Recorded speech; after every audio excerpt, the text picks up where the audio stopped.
Today, we're going to dive deep into the brilliant and, let's be honest, pretty complicated world of a 17th century mystic named Jakob Bohme. Now, this guy wasn't a professor or a priest. He was a shoemaker who just happened to try and answer the biggest questions you can imagine. And his work really zeroes in on a question I think we've all asked ourselves at some point. I mean, have you ever just stopped and wondered about this? Why is everything a fight? Light versus dark, good versus evil. It almost feels like reality has a built-in conflict, maybe even a flaw. But Jakob Bohme, he looked at this exact same problem and saw something completely different. He didn't see a flaw, he saw a clue. For Bohme, this constant battle wasn't a bug in the system. Oh no, it was a feature. It was the key, the big clue that reveals how our human minds are trying to understand a reality that, at its very core, is actually one single unified thing. And here he is, the man himself. Again, not some highly educated scholar in an ivory tower, but a craftsman, a shoemaker who had these profound mystical visions. And out of them, he built this stunningly detailed map of reality, of God, of the human soul, and the fact that he came from such humble beginnings just makes his ideas all the more incredible. So how did he explain this world of constant conflict? Well, his entire system kicks off with one simple but totally game-changing idea: the massive difference between how God sees the world and how we do.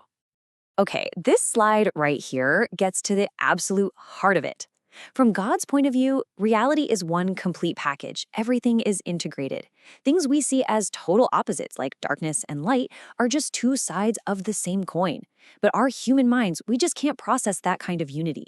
So to make sense of anything, we have to chop reality in half. We split it into these opposing pairs. And here's where all the trouble really starts. Because we don't just look at these two sides and go, interesting. No way. We immediately pick a team. We cling to the side we call light or good or truth, and we reject the other half. We push it away and label it dark, evil, and wrong. We literally create division out of a whole. This example from the source just nails it. You have the traditional churchman and the nonconformist.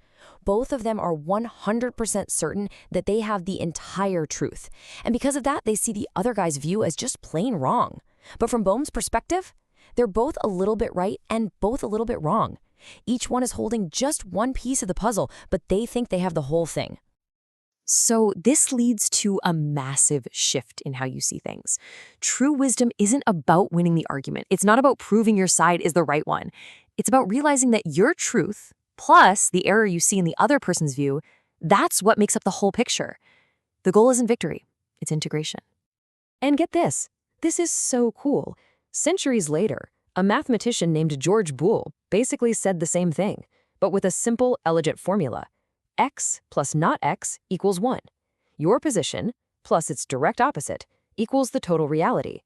It's a really powerful, logical way to wrap your head around Bohme's mystical idea. But Bohme doesn't stop there. He says these opposites aren't just sitting there looking at each other. No, they're locked in this crazy, dynamic relationship, a constant dance between what we can see and what stays hidden. Okay, this concept is a little mind-bending, so stick with me here. Bohme suggested that any quality you see out in the world, strength, weakness, love, whatever, is just the surface level. The real power, the engine that makes it run, is its exact opposite, which is always hidden from our view. So let's make this more concrete. Think about love, right? On the surface, it seems gentle, yielding, almost passive. It's not about being forceful or dominating. It's about surrender. It's about acceptance. But according to Bohme, that visible gentleness is being powered by its hidden opposite, a totally invincible, unbreakable strength. It's the surface weakness that allows its hidden power to be so immense. And the same thing is true in reverse for things that seem all tough and forceful on the outside. This whole dynamic creates what Bohme calls a reversed law. In a nutshell, the values of the spiritual world are totally flipped upside down here on earth. So to be rich in heaven, you have to be poor in spirit on earth. To be truly wise in that other realm, you have to be willing to be seen as a fool in this one. This single idea unlocks so many of those famous paradoxes you hear in spiritual teachings. All right, so now that Bohme has set up this world of opposing forces, he organizes the entire cosmic drama into what he calls the three principles. You can think of them as three different worlds or three states of being that define literally all of existence. And here it is, Bohme's cosmic map. You've got the first principle, the fire. This is a state of darkness, and it's driven by what he calls false imagination. Then you have its polar opposite, the second principle, the light.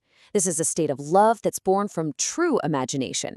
And right in the middle, that's us, our world. It's a mix of both, which makes this the ultimate realm of choice. So what on earth is this false imagination? Well, think of it as pure, unfiltered ego. It's a state of mind where you are the absolute center of your own universe. Everything revolves around your self-love, your pride, your desires. For Bohme, this is the raw, consuming, and ultimately self-destructive energy of the fire world. True imagination, then, is the complete opposite. It's the total surrender of that self-centered will. It's that profound shift from my will be done to thy will be done, where you connect to the universal divine flow of things. This is the source of all love and goodness. This is the state of being that defines the world of light. So the big question is pretty obvious, right? If we're caught here in the middle, stuck between the fire and the light, how do we actually get from one to the other? Well, Bohme gives us a path, a process he calls regeneration. And Bohme is really clear. This is not some intellectual exercise. This is a deep and often painful inner transformation. It starts with that wake-up call, that moment of brutal honesty when you realize your life is being run by that false imagination. Then comes the really hard part. You have to stop feeding that ego. You have to cease acting from that place of self-will. This leads to what feels like a death of the old self, as it's starved of what it craves. And only by enduring that process can a new birth happen, and a new, light-filled consciousness can finally emerge.